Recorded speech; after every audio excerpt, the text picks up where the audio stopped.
Buenas tardes a todos, mi nombre es Paisani Mariano, bienvenidos a una nueva clase de anatomía. En el encuentro de hoy vamos a ver la primera parte del sistema urinario, vamos a hablar solamente de riñón. Más adelante en la segunda parte, cuando veamos eh, reproductor, vamos a incluir los aspectos de las vías urinarias. El sistema urinario está compuesto por dos riñones, es un órgano par, ¿sí? De los pocos órganos pares que tenemos. De los uréteres, la vejiga y la uretra como vía de excreción. Los uréteres como vía de transporte de la orina hacia la vejiga como de reservorio de la orina y la uretra de vía de excreción final. Hay algunas diferencias anatómicas respecto al género del individuo, pero lo vamos a ver más adelante. Hoy solamente vamos a tratar los temas de riñón. ¿Para qué dos? Dijimos, ¿no? Bueno, fuera del chiste del slide, la naturaleza se ha encargado de generar pares de aquellos órganos con los cuales que son eh, muy vulnerables a lesiones, que son muy frágiles, y con los cuales la vida es imposible si fallaran. Si tuviésemos un solo riñón y este fallara, es incompatible con la vida. Si tuviésemos un solo pulmón y tuviésemos algún daño o alguna enfermedad grave que dañe mucho su capacidad, también fallaría o sería incompatible con la vida. ¿Cuáles son las funciones? Prometo no hacer slides llenos de mucho texto, es la única con mucho texto, eh, pero para entender un poquitito las funciones que tiene el riñón. Producir la orina. Bueno, obviamente producir la orina conlleva algunos procesos que tienen que ver con el ultrafiltrado de la sangre, el ultrafiltrado de lo que son sustancias, desechos metabólicos, fármacos y tóxicos que uno puede consumir para desecharlos con la orina. El ultrafiltrado también se lleva algunas sustancias que son necesarias reabsorber, con lo cual todo lo que se filtra no se excreta, sino que gran parte de lo que se necesita se puede reabsorber en distintas partes eh, de las vías, de los sistemas de túbulos. Y luego también hay algunas macromoléculas o sustancias que no son filtradas, pero que es necesario eliminar, con lo cual son secretadas a nivel de los túbulos. Con lo cual la producción de la orina lleva un filtrado o ultrafiltrado de la sangre, una reabsorción de sustancias y una secreción activa de sustancias. Que colabora con la homeostasis hídrica significa que participa de los procesos de equilibrio de lo que es el líquido extracelular. La sangre es un pequeño porcentaje del líquido extracelular, la mayoría está ubicada a nivel intersticial o en los tejidos, y el equilibrio entre las presiones de los compartimientos intra y extracelular está dado por los componentes que tiene ese líquido, ya sea el sodio, el potasio, las proteínas o distintas otras macromoléculas. El encargado de mantener el equilibrio de esas o las concentraciones de esas sustancias que determinan las presiones de líquido, las presiones osmóticas, es el riñón. Participa en el control del estado ácido-base, ¿sí? En eliminar o reabsorber la suficiente cantidad de protones o ácido y reabsorber o eliminar la necesaria cantidad de bicarbonato eh, para mantener un equilibrio o en un rango compatible con la vida el estado de acidez o alcalinidad, que sería el pH o potencial hidrogenión de la sangre. Es el encargado de producir el equilibrio ácido-base más lento pero más fino a su vez. Nosotros tenemos distintos buffers a nivel de la sangre que son los que rápidamente van a compensar algún desequilibrio ácido-base, pero el riñón es el encargado de producir el equilibrio más fino y más a largo plazo. Interviene en la síntesis de eritrocitos a raíz de la liberación de eritropoyetina. ¿Qué es esto? Es la producción a nivel de la médula ósea roja de elementos formes de la sangre, básicamente de eritrocitos.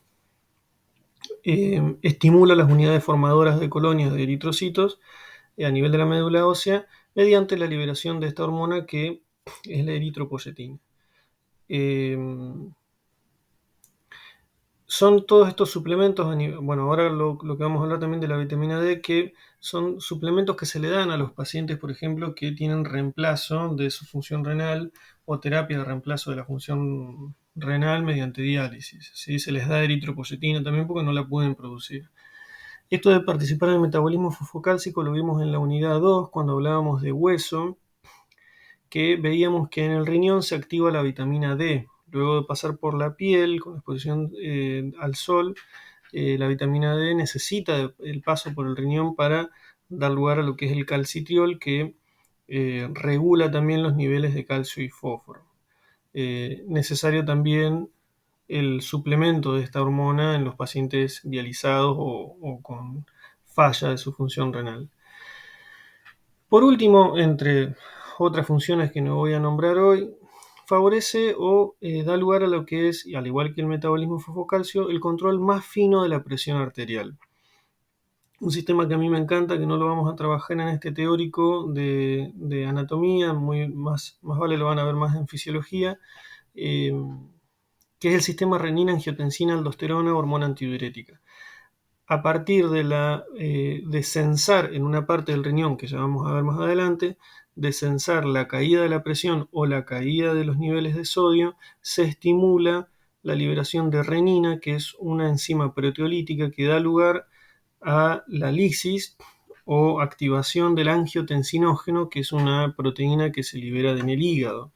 El angiotensinógeno da lugar a la angiotensina 1, la cual tras su paso por los pulmones, en el endotelio pulmonar, con la enzima convertidora de angiotensina o ECA, da lugar a la angiotensina 2. La angiotensina 2 es uno de los mayores vasoconstrictores que hay en la naturaleza y va a ir a favorecer el aumento de la presión periférica mediante lo que es la vasoconstricción de las arteriolas o pequeños vasos a nivel de toda la periferia del organismo.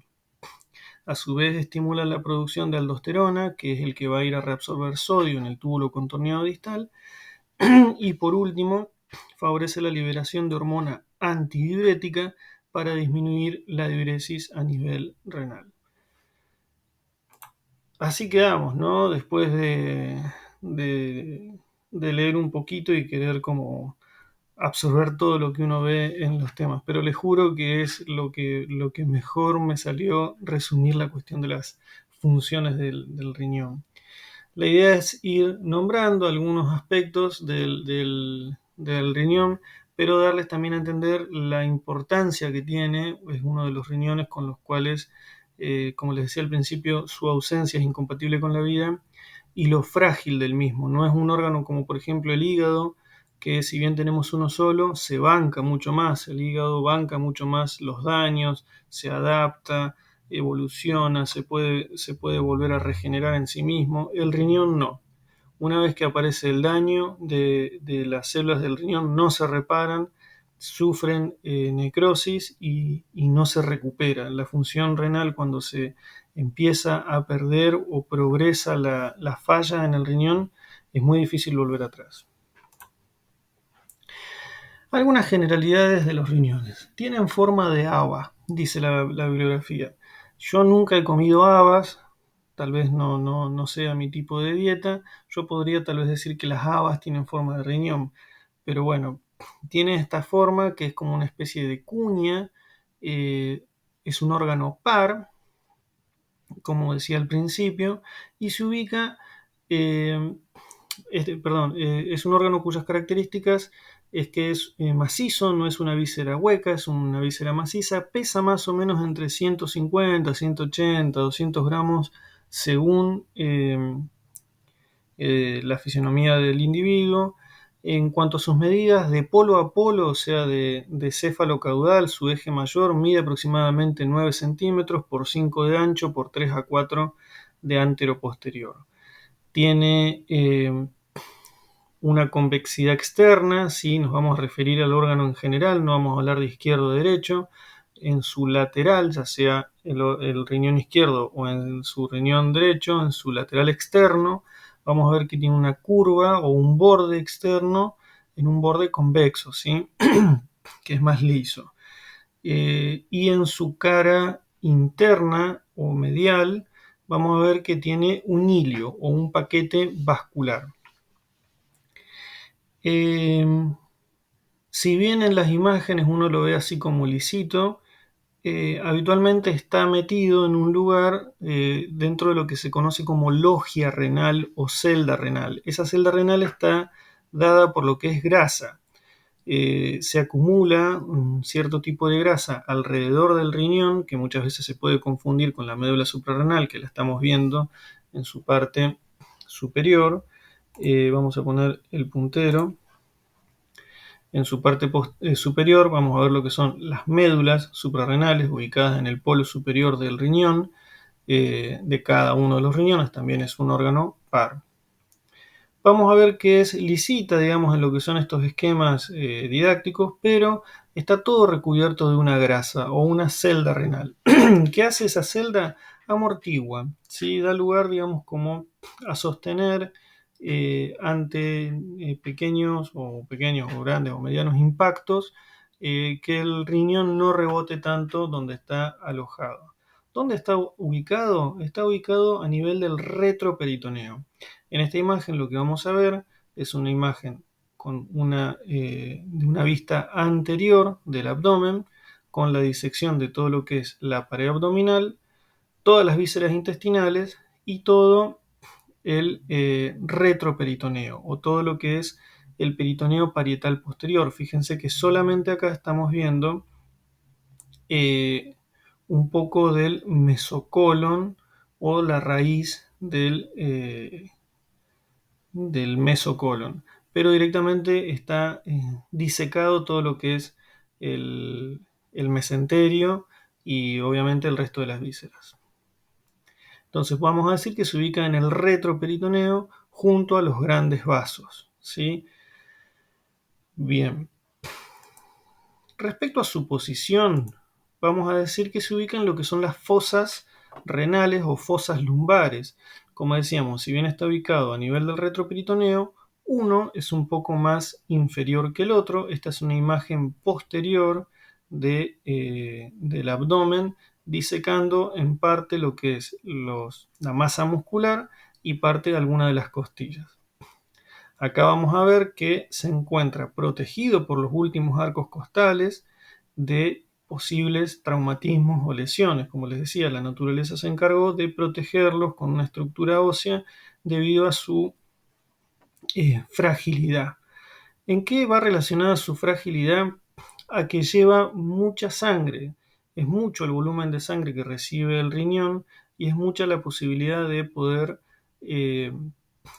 sangrar justamente ante un traumatismo. Se ubica, vamos a ver que el derecho es un poco más inferior que el izquierdo debido a la impronta que tiene o la relación cercana con el hígado que lo hace descender un poquitito.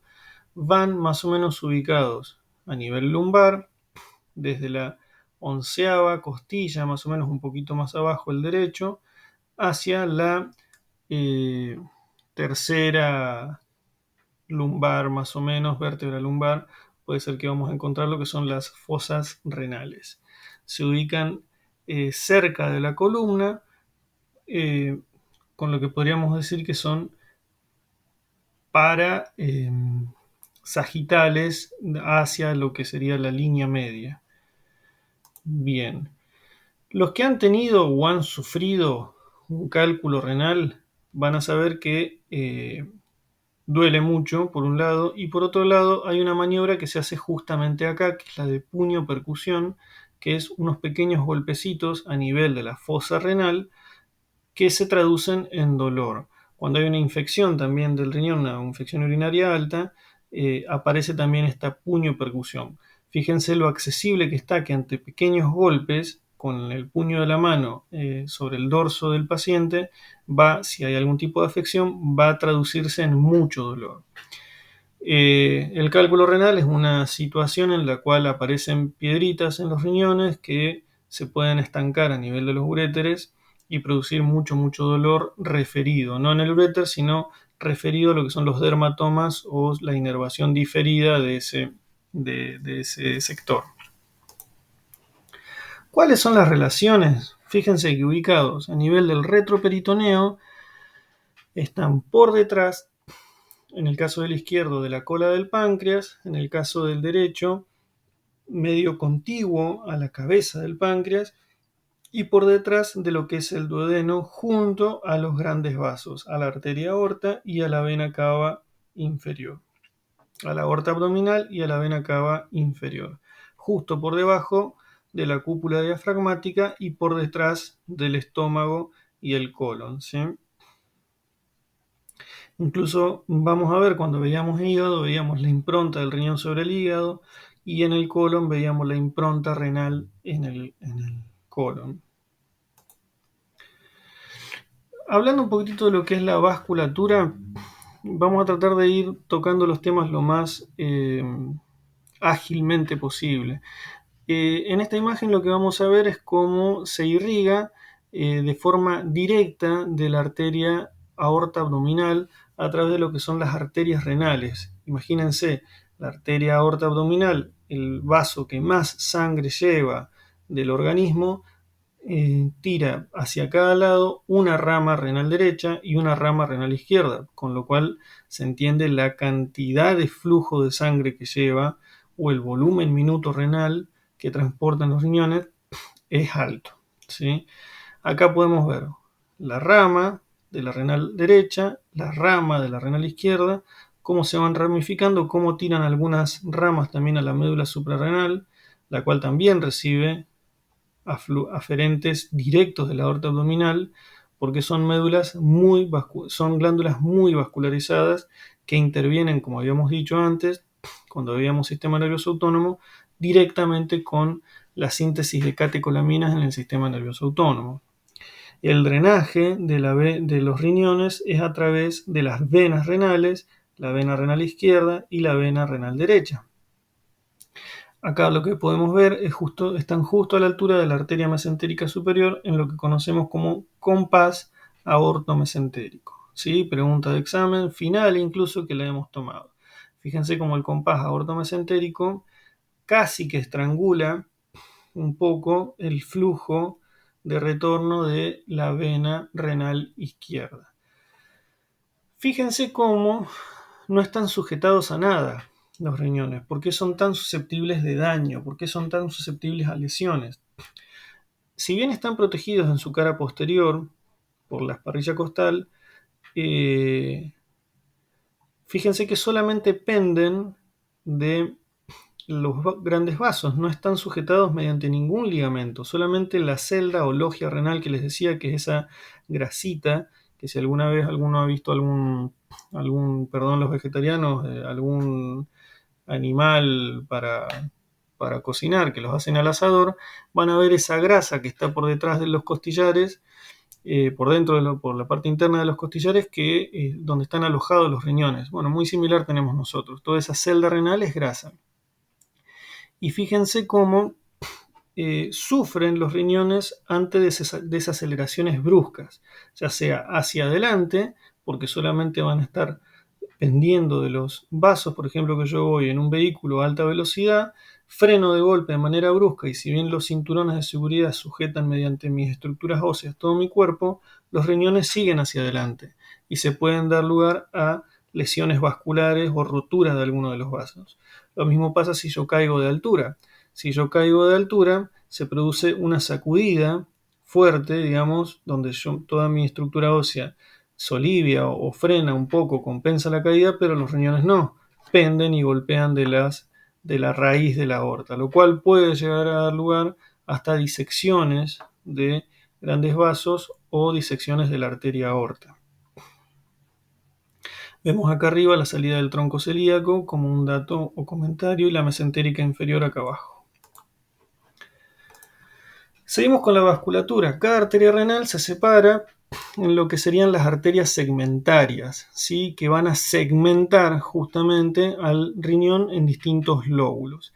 ¿Qué características tienen este tipo de arterias? Que son arterias con circulación final, que se dice. ¿Qué significa circulación final? Que no tienen anastomosis. ¿Sí? La sangre, si recuerdan la irrigación del colon, yo tenía arterias en varios segmentos que si alguna se obstruía o había alguna lesión, las anastomosis o uniones entre las distintas arterias se encargaban de abastecer de flujo sanguíneo a el segmento desprovisto de irrigación. En el caso de los riñones tienen circulación final. ¿Qué significa esto?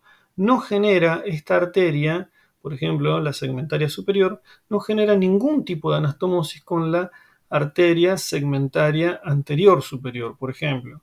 Entonces, algún tipo de lesión de esta arteria va a dar lugar indefectiblemente a la necrosis, ¿sí? Necrosis o muerte celular de este segmento con un tipo de infarto hemorrágico de toda el área que esta misma arteria irriga, con la consecuente pérdida de función de esta parte del riñón. Eso es una de las características más significativas que tiene la irrigación arterial de los riñones. ¿Sí? Son órganos, al igual como el testículo, por ejemplo, o el ovario, que tienen circulación final. Donde hay algún tipo de lesión o estrangulamiento, se puede producir un infarto, por ejemplo, ya sea isquémico por falta de flujo o en caso de colapso por compresión de la vena, se puede dar, sino una hemorragia también o un infarto hemorrágico. Vamos a ver la segmentación, si son arterias segmentarias que segmentan juntamente en lóbulos a los riñones, a cada uno de los riñones, ya vamos a ver un poquito más allá, y cada una de estas arterias segmentarias da lugar a las arterias interlobales. Recordamos entonces, segmenta el riñón en lóbulos y después da las arterias interlobales. Estas arterias lobares van a dar arterias que son las arterias arqueadas o arcuatas, que son perpendiculares, ¿sí?, al flujo de las segmentarias o paralelas a la corteza, al borde de la corteza, ¿sí? Son estas arterias chiquititas arqueadas que hay acá. Y después tenemos las perforantes. Ramas de cuáles son las arteriolas aferentes y eferentes de las arqueadas, ¿sí? A medida que van llegando, ya vamos a llegar que es arteriola aferente y eferente cuando veamos en la unidad funcional del riñón. Las arterias arqueadas van dando un montón de arterias chiquititas o arteriolas chiquititas que son las que van a dar la función o la capacidad funcional del riñón en la corteza. Bien, como podemos ver acá, estos lóbulos van a ir generando lo que son, digamos, estos lóbulos renales van a dar lo que se dan forma como pirámides, ¿sí?, que son los cálices, ¿sí?, o las pirámides renales, y las columnas renales, ¿sí?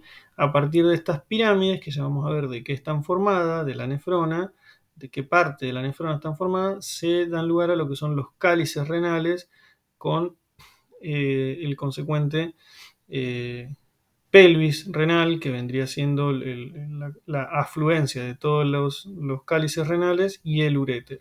O sea, entra la sangre por las distintas columnas, las distintas pirámides, se produce el ultrafiltrado, secreción activa y reabsorción que hablamos antes, se produce la orina y esta orina es depositada a través de lo que son los sistemas de túbulos colectores o sistemas tubulares en estos cálices y es drenada la orina a través del uréter. ¿Sí? Ese es el circuito que tienen que entender. Y ustedes dicen, ¿dónde está la vena acá? Bueno, sigue las mismas ramas de las arterias, ¿sí? Porque cuando se produce el ultrafiltrado, sigue la arteriola, ya lo vamos a ver, e irriga todo el parénquima renal, todo esto es parénquima renal, y da lugar a lo que son las vénulas.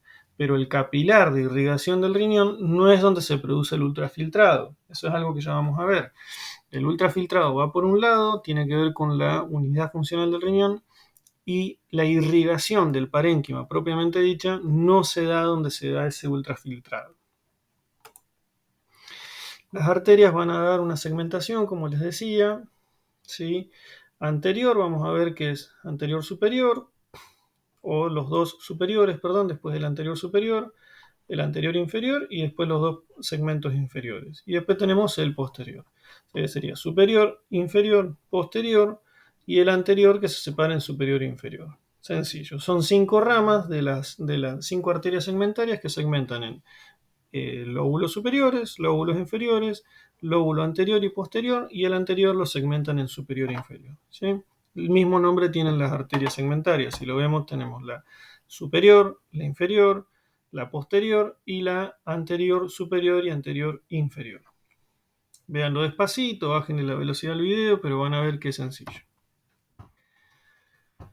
Bien, como les decía, el órgano es un órgano macizo, está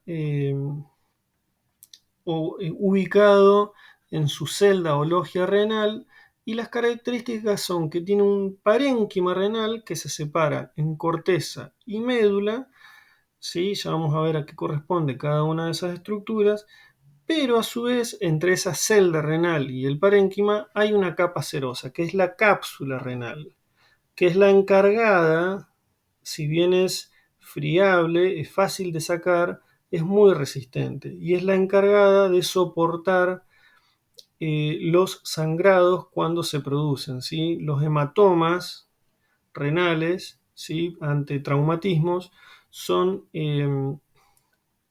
sostenidos o contenidos, perdón, por esta cápsula renal, ¿sí? Para que no haya un sangrado, porque imagínense que vienen de la arteria aorta, de alguna forma hay que hacer un taponaje, yo no puedo llegar rápidamente a poner el dedo acá, entonces si esto sangra, la cápsula renal se va a encargar de cohibir ese sangrado para que no se produzca una hemorragia en la cavidad abdominal masiva, en el retroperitoneo de forma masiva.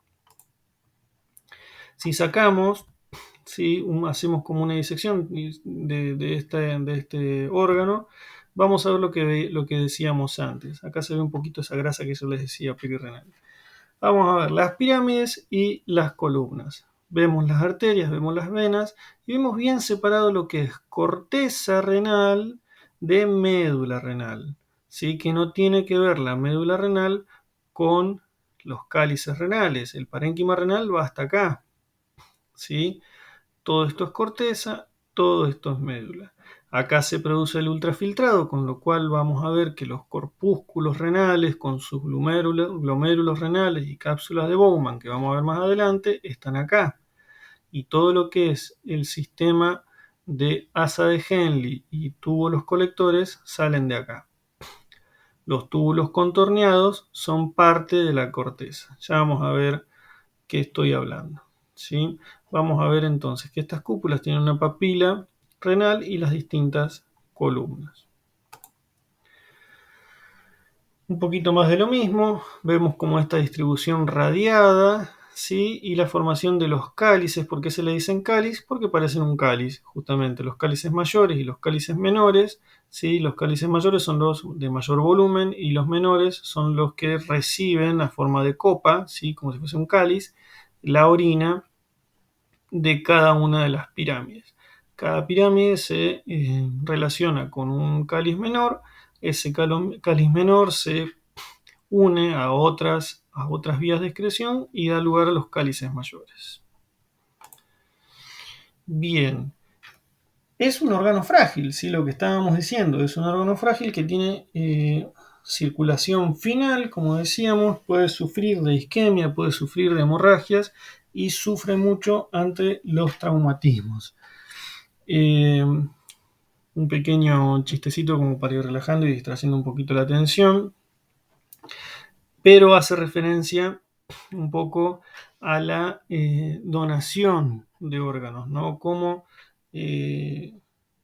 todavía en el 2023 nos resistimos a la donación de órganos, siendo que hay tanta, pero tanta gente que no se alcanzan a imaginar o se asustarían si ven las cifras, esperando un riñón hace años. Y no lo pueden recibir y son permanentes pacientes de diálisis de los sistemas de diálisis. Un poco tiene que ver con que son cautivos del sistema económico en el cual algunos pocos se benefician de su condición, pero también con con una falta de información generalizada de la sociedad de ser donante de órganos. Más allá de las burocracias que hayan para los sistemas de distribución de los órganos donados, no toda la gente está de acuerdo con donar sus órganos, con lo importante y con la cantidad de vidas que se salvan. ¿Cuál es la unidad funcional? La nefrona, ¿sí? Esto que se ve bastante insípido, este dibujito, nos sirve para entender lo que veíamos antes en cuanto a lo que es corteza y médula, ¿sí? Del riñón. Lo que vendría siendo la base de la pirámide y la punta de la pirámide que da lugar a los cálices menores. Como les decía, en la corteza es donde está la unidad de filtración, reabsorción y secreción activa, que son los glomérulos, túbulos contorneados proximales y túbulos contorneados distales. Después se da lugar a lo que es el asa de Henle con su segmento grueso y el asa de Henle en su segmento delgado, que ya va hacia la zona interna de la médula. La zona externa es la que está más cerquita de la corteza. Y los túbulos colectores, cuando vuelve el asa de Henle y se vuelve a unir al túbulo contorneado distal, da lugar a los túbulos colectores. Entonces tenemos los corpúsculos renales con su glomérulo renal y su cápsula de Bowman. Imagínense que está acá, ya lo vamos a ver en detalle. Y todo el sistema tubular que contempla túbulo contorneado proximal, túbulo contorneado distal, asa de Henle gruesa y delgada y conductos colectores. Acá lo vemos un poquito más en detalle, ¿sí? Fíjense, tenemos la arteria, venía la arteria segmentaria, que da las distintas arterias interlobulillares. Esta arteriola que entra acá se conoce como arteriola aferente, ¿sí? Arteriola aferente. Da lugar a todo un ramillete de vasos pequeñitos dentro del glomérulo renal y luego sale en lo que se conoce como arteriola eferente. Acá es lo que yo les decía, la encargada de suministrar el abastecimiento nutricio y oxígeno al parénquima renal es la arteriola eferente, con lo cual cualquier tipo de acción sobre la arteriola eferente, como puede ser farmacológica, que puede dar lugar a una contracción de la arteriola eferente, va a traducirse en un detrimento del soporte nutricio del resto del parénquima renal. Y fíjense el drenaje venoso, cómo se da. Esto lo va irrigando, y el drenaje venoso es contrario, ¿sí? Sigue a nivel de lo que es la médula y la pelvis renal, se produce, digamos, lo que es todo lo que es la administración de metabolitos y la recolección de los desechos, no me salía, vuelve hacia las venas que van a ir a desembocar a la vena renal y a la vena cava, ¿sí? Pero quedémonos con este detalle, arteriola aferente y eferente. Y tomemos como punto lo cercano que está el túbulo contorneado distal. Vamos a ver entonces glomérulo, cápsula de Bowman, ¿sí? La cápsula de Bowman engloba el glomérulo, ya la vamos a ver en detalle, es donde está la membrana filtrante, el túbulo contorneado proximal, que es cortito, fíjense cómo da toda esta vueltita acá, es cortito, y da lugar al asa de Henle. Asa de Henle en su segmento delgado, en su segmento grueso, y luego túbulo contorneado distal. Fíjense cómo el túbulo contorneado distal es mucho más largo, viene todo por acá, y acá pasa entre la arteriola aferente y eferente de su misma nefrona, no en otro glomérulo de otra nefrona. En su misma nefrona donde se produjo, pasa entre la arteriola cuando vuelve con todo lo que le quedó, ¿sí? De lo que se filtró, lo que se reabsorbió y lo que se secretó, vuelve y acá vamos a encontrar un pequeño complejo de células que es el aparato yuxtaglomerular que va a censar, va a ser como un check-in, va a decir, bueno, un check-in no, un check-out. Va a decir, bueno, a ver, ¿cómo viniste acá? ¿Con qué viniste? ¿Con qué cantidad de sodio? ¿Con qué cantidad de bicarbonato? ¿Con qué cantidad de potasio? ¿Sí? Como para hacer ese check-in y activar un sistema hormonal que ya vamos a ver más adelante para ver si hay que compensar o regular algo, ¿sí? Pero es el mismo puesto de control de su misma nefrona como para ver a ver con qué saliste. Y bueno, vuelvo por acá, ok, sale todo ok, y sale la orina producida ya en el túbulo contorneado distal, prácticamente no hay movimiento en esta parte, hay reabsorción un poco en el túbulo, en la parte más proximal del túbulo contorneado distal, y ya en el túbulo colector ya no hay nada de absorción, ya vamos a ver por qué. Los únicos que tienen un urotelio o un epitelio pavimentoso simple de estos segmentos son justamente el túbulo colector y el asa delgada de Henle. El resto tiene todo un epitelio cilíndrico simple que le permite absorber o secretar sustancias. Y el único que tiene una especialización de membrana, sí, que es un epitelio cilíndrico simple con microvellosidades, es el túbulo contorneado proximal.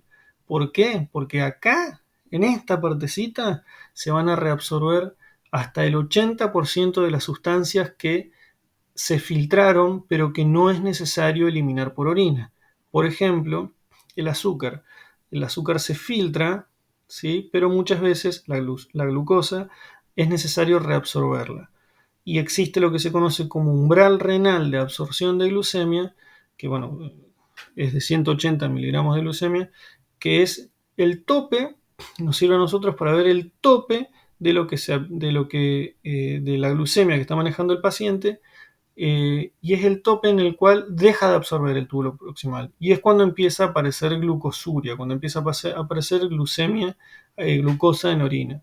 Cuando se supera ese umbral renal, que tiene que ver con una glucemia de 180 miligramos por decilitro, ya sabemos que se superó ese umbral renal y está habiendo azúcar en orina, que no debería haber, porque esos valores no son adecuados de glucemia. Como les decía, hacemos un poquito de uso de la imaginación, nos quedamos con esta parte de acá, arteriola aferente, eferente y cápsula de Bowman, y nos vamos a lo que es el aparato yuxtaglomerular. Fíjense que tenemos la cápsula de Bowman, donde inicia con el túbulo contorneado proximal, toda una serie de pequeños capilares que tienen que ver con las ramificaciones de la arteriola aferente. Fíjense, entra la arteriola aferente, produce un montón de ramificaciones y sale la arteriola eferente. Lo que no se produce en esta parte es intercambio de oxígeno, porque justamente yo necesito que, muy poquito, pero yo necesito que el intercambio gaseoso se dé en los capilares del parénquima renal, con lo cual la arteriola eferente tiene casi la misma cantidad de oxígeno que la arteriola aferente. Y acá se produce lo que les decía, este acercamiento del túbulo contorneado distal por el mismo glomérulo por el cual se originó. Y forma el aparato yuxtaglomerular, que está conformado por la mácula densa, que son células especializadas del túbulo contorneado distal, y las células yuxtaglomerulares, ¿sí? Y algunas células que son células mesangiales, que se les dice, que son como células más de sostén de esta estructura. Pero todas tienen distintas funciones. Acá es donde se libera la renina que yo les hablaba al principio. La renina, al censar en esta parte la mácula densa, al censar una hipovolemia, ¿sí? O que hay poca cantidad de volumen de sangre a nivel de la arteriola eferente y aferente, o una baja cantidad de sodio, ¿sí? Se estimula las células yuxtaglomerulares para que liberen renina y promueva la reabsorción de sodio y libere y se active la angiotensina 2 para producir vasoconstricción de la arteriola eferente. ¿Sí? Fíjense, al producirse vasoconstricción de la arteriola eferente, aumentaría un poco el flujo renal, ¿sí? Pero va en detrimento también de la perfusión del parénquima renal. detalles que lo van a ver en otra materia o si es que lo van. ¿Cómo está formada la membrana filtrante? Volvemos acá. Este endotelio de la arteriola aferente, que forma, digamos, como todo este ramillete de vasos, está como abrazado por lo que son los podocitos, que son las células de la capa interna de la cápsula de Bowman. Nosotros vamos a ver que este epitelio tiene una hoja parietal, ¿sí? Esta cápsula tiene una hoja parietal con un polo urinario y un polo vascular. Y forma más o menos como haciéndonos a la idea de lo que era el peritoneo, que tiene una hoja parietal y una hoja visceral. Esa hoja visceral son los podocitos, que son células especializadas, que abrazan, ya vamos a ver en detalle, abrazan a todo lo que son los vasos, a todo lo que son estos pequeños capilares de la arteriola aferente. Y es donde se produce la filtración. Esa célula especializada, los podocitos, toma contacto con lo que es el espacio urinario, generan, digamos, como en la cápsula, todo un espacio urinario entre las parietales y la capa visceral, y van dejando pasar las sustancias que eh, transgreden ese ultrafiltrado, ¿sí? Que superan esa filtración. Ya lo vamos a ver un poquito más en detalle. Vamos a ver que tienen la célula endotelial y acá lo que vamos a ver es el podocito con sus especializaciones de membrana, que son los pedicelos, y toda una fenestración que se produce en este fenestración o cribado, lámina cribiforme o agujeritos, vamos a decirle, forman como unos pedicelos sobre el vaso. Esto que ven acá es un vaso y le ponen ahí este dibujito que es como si fuese un eritrocito. Con lo cual quiere decir que el eritrocito pasa de largo acá, pero hay cosas más chiquititas como algunas moléculas que van a pasar esta fenestración y van a ir hacia lo que es el espacio urinario de la cápsula de Bowman. Tenemos lo que es una lámina rara externa, una lámina rara interna, se les dice así, que son como especializaciones de distintos tipos de colágeno, y una lámina densa. ¿Para qué saber esto? Hay algunas condiciones en donde esto se engrosa. Por ejemplo, insisto, con la diabetes, la lámina densa de esta membrana filtrante se engruesa, ¿sí? Y empieza a entorpecer la filtración al punto que la termina rompiendo y hacen que pasen moléculas como son las proteínas, por ejemplo. Un poquitito lo que decíamos antes del sistema tubular y los distintos, para ir cerrando, los distintos tipos de especializaciones celulares. Vamos a ver entonces arteriola aferente, arteriola eferente, ¿sí? Se produce lo que es el glomérulo, túbulo contorneado proximal. Acá vamos a ver que este pequeño epitelio simple plano es el de los vasos, o perdón, de la cápsula de Bowman, la cara parietal. Y después tenemos en su cara visceral los podocitos, que es podocitos, porque tiene patitas, que es la célula del glomérulo, básicamente del riñón, con sus pedicelos, ¿sí? Que es la especialización de la membrana. En el túbulo contorneado proximal vamos a ver este epitelio cilíndrico simple, forma de cilindro, simple porque es una sola capa, con microvellosidades, la otra especialización de las membranas, con gran cantidad de mitocondrias y lisosomas, ¿sí? Los cuales van bajando en cantidad a medida que se avanza en el epitelio, pero es necesario, digamos, como son células, mucha mitocondria, tienen una alta tasa metabólica, son células que requieren de mucha energía para poder generar el intercambio de sustancias activa y pasiva, permitir el paso de sustancias a nivel de esta capa de microvellosidades. Luego pasamos a lo que es el túbulo contorneado distal, que si bien es un epitelio cilíndrico simple también, no tiene microvellosidades. Y después tenemos el túbulo colector, que tiene algunas especializaciones, pero no son para reabsorber, son más que nada para favorecer el avance de algunas sustancias. Son como una especie de, no quiero decir flagelos, pero como si fuesen algunas cilias que producen más el avance de sustancias o contracción del mismo tejido, pero no están encargadas de reabsorber.